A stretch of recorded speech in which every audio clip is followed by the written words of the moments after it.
सभी दर्शकों को नव वर्ष में डॉक्टर जायसवाल का सादर प्रणाम।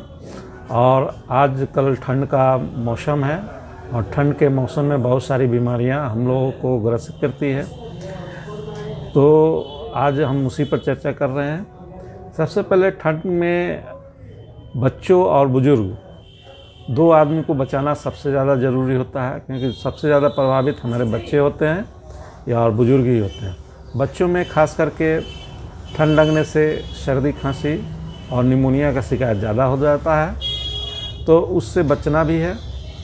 दूसरे बुजुर्ग में ठंड की वजह से जिनको बीपी की समस्या है, हार्ट की समस्या है या लंग्स की आजमा की समस्या है, उन लोग ही ज़्यादा प्रभावित होते हैं। तीसरा है कि स्किन डिजीज़ भी ठंड में लोगों को ज़्यादा प्रभावित करती है, खास करके हाथ पांव पैर का फटना और हाथ पाँव के उंगलियों में या हाथ के उंगलियों में वो सूजन आ जाना और सूजन से काफ़ी इचिंग भी होना, ये सब बीमारी आम होते चली गई। तो इससे बचने के लिए होम्योपैथ में बहुत अच्छी अच्छी दवाइयाँ हैं।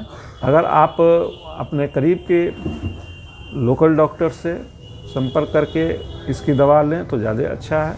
खास करके जिनको बच्चे में जो सर्दी खांसी की जो बीमारी है, इससे बचने के लिए हम लोग के एकोनाइट बहुत ही अच्छा काम करता है। उसमें एकोनाइट दवा 200 नंबर लेनी चाहिए, जिससे जो भी ठंड के प्रकोप से बचा जा सकता है। और जो बच्चे निमोनिया से ग्रसित हो जाते हैं उनके लिए होम्योपैथ ट्रीटमेंट इसमें किया जा सकता है। लोगों को जिनको बीपी की समस्या रहती है, और ठंड में बीपी की समस्या बढ़ने का ज़्यादा भय बना रहता है, और इससे बचने के लिए होम्योपैथ दवा बहुत कारगर होती है। यदि विशेष जानकारी के लिए आप हमसे संपर्क करें, और डिस्प्ले पर जो नंबर दिया गया है वो शाम 4 बजे से 6 बजे तक आप हमसे फ्री जानकारी प्राप्त कर सकते हैं।